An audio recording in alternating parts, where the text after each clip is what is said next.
Sudah gak berpengalaman. Mulai ya. Agak 1, 2, 3. Baiklah. Assalamualaikum warahmatullahi wabarakatuh. Waalaikumsalam warahmatullahi wabarakatuh. warahmatullahi wabarakatuh. Yang terhormat Ibu Yanti Karmila Ningsi, SPD MPD, dan Ibu Mega Nurizalia, SPD MPD.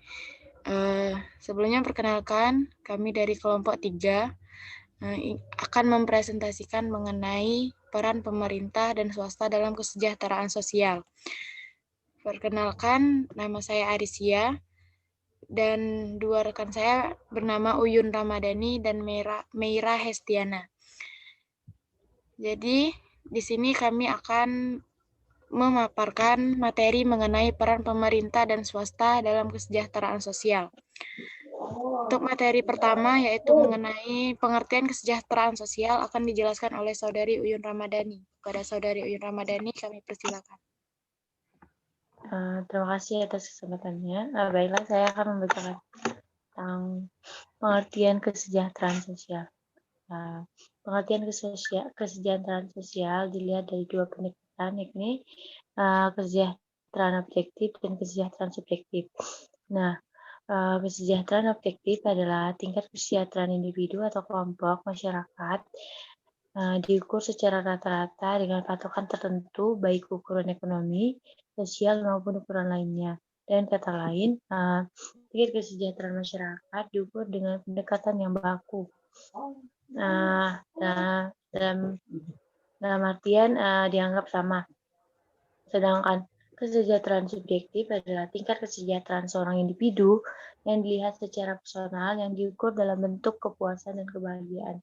Berbeda dengan kesejahteraan di atas, menurut Badan Pusat Statistik, indikator yang dapat digunakan untuk menilai kesejahteraan masyarakat meliputi pendapatan, konsumsi atau pengeluaran rumah tangga, keadaan tempat tinggal, fasilitas tinggal, terus kesehatan anggota keluarga, kemudian mendapatkan pelayanan kesehatan, terus kemudahan dalam memasukkan anak ke dalam jenjang pendidikan.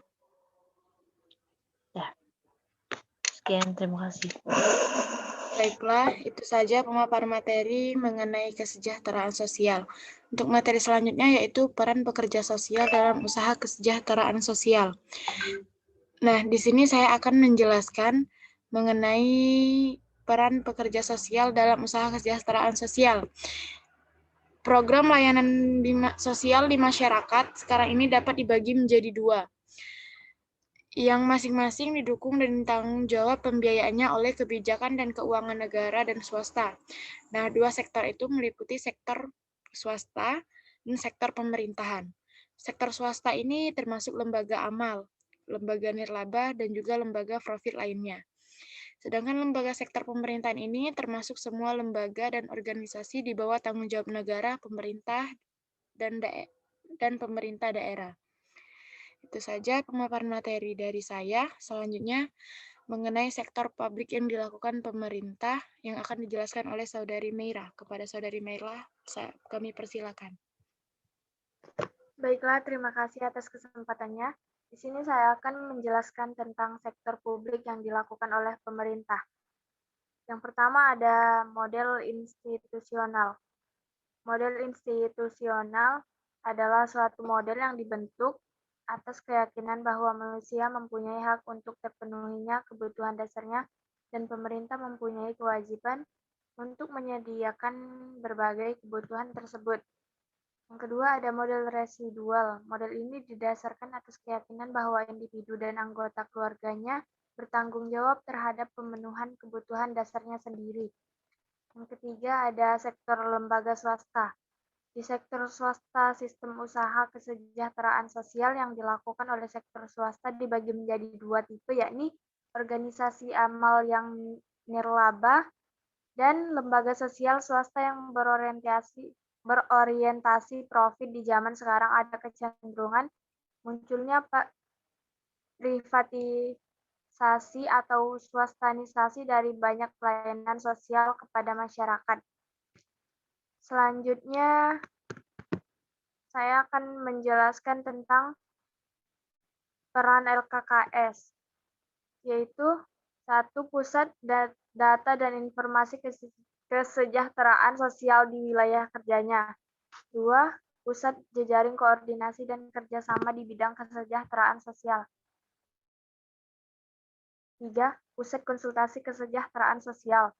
4. Wahana peningkatan dan pengembangan kualitas tenaga kesejahteraan sosial masyarakat atau TKSM. 5. Wahana peningkatan dan pengembangan kualitas penyelenggaraan kesejahteraan sosial. 6. Wahana peningkatan dan pengembangan kepedulian, ketidaksekawanan sosial, dan peran serta masyarakat di bidang kesejahteraan sosial. 7. Mitra kerja pemerintah atau pemerintah daerah.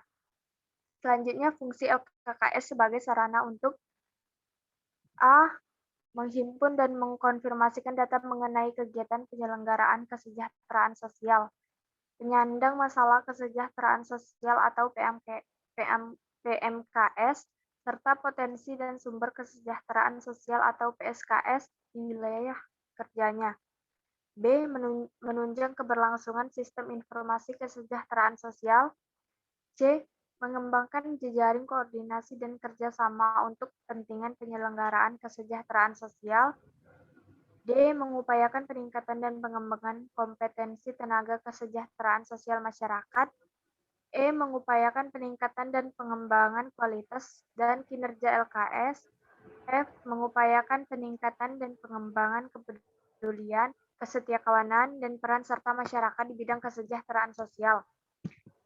G. Mengupayakan pemberdayaan PSKS untuk menunjang penyelenggaraan kesejahteraan sosial. H. Meningkatkan peranan sebagai mitra kerja pemerintah atau pemerintah daerah. Baiklah, terima kasih. Saya kembalikan kepada moderator. Baiklah, itu saja pemaparan materi dari kelompok kami. Apabila ada salah kata, kami mohon maaf. Kepada Allah kami mohon ampun. Bagi kelompok lain yang ingin bertanya, kami persilakan di room e-learning atau Zoom. Terima kasih. Wassalamualaikum warahmatullahi wabarakatuh. Waalaikumsalam warahmatullahi wabarakatuh.